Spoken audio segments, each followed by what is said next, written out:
Even in the earliest days of forming a company, you have to think about what the end game is for that company. Most companies these days are built for sale. The public markets are not what they used to be, and not a lot of people build companies to go public anymore. So most companies are built for the purpose of selling them eventually when the conditions are right and the price is right and so on. And that may be next week, or it may be 5 years from now when the company's got millions or tens of millions of dollars of revenue. But regardless, the considerations at the outset are the same.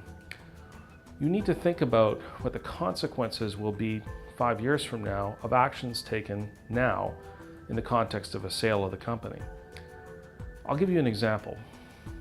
I was involved in an initial public offering for a company back in the bubble period, back in 2000.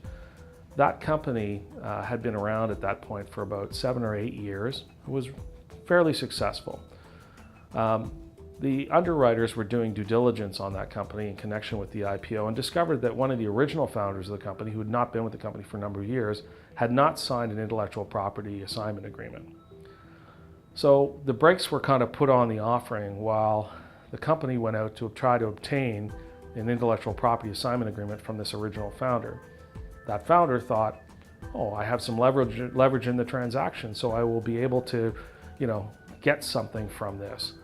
The negotiations took several weeks. In the meantime, the market crashed and the deal was canceled.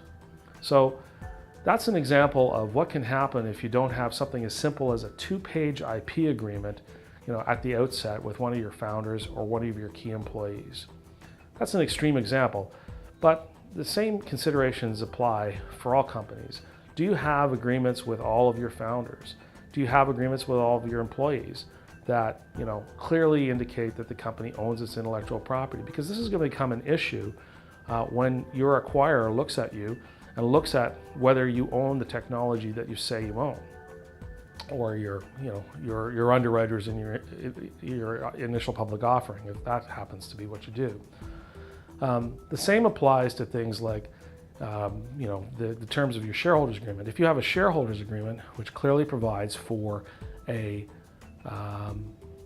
drag along, in other words, that a small group or a majority, let's say, of your shareholders can bring the others into a sale transaction, then that can ensure that you're going to have a transaction that proceeds smoothly.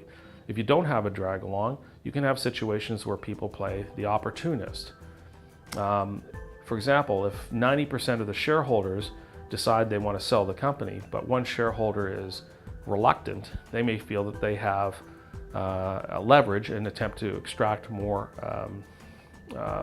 consideration from the transaction. This can hold up or destroy the transaction. So having that shareholder agreement in place, again, smooths the path for a sale of the company. It's always good to have proper documentation at all stages of the company, because that documentation will be demanded as part of the due diligence process that you will undergo as part of your M&A or your IPO. Literally all of the paper that's created by your company over the term of your existence is going to be investigated. It's going to be scrutinized, and gaps in it will be what can result in deals not closing. It can result in adjustments in purchase price. It can result in all kinds of problems. So we realize that your day one consideration is not necessarily getting all your paperwork in order. Your day one consideration as a startup is ensuring that you have a viable business and good people to work on it. But you also need to think about the longer term considerations. And that's why we offer the services that we do, because we can help you at a minimal cost ensure that all that paperwork is in place so that you don't end up with problems in future.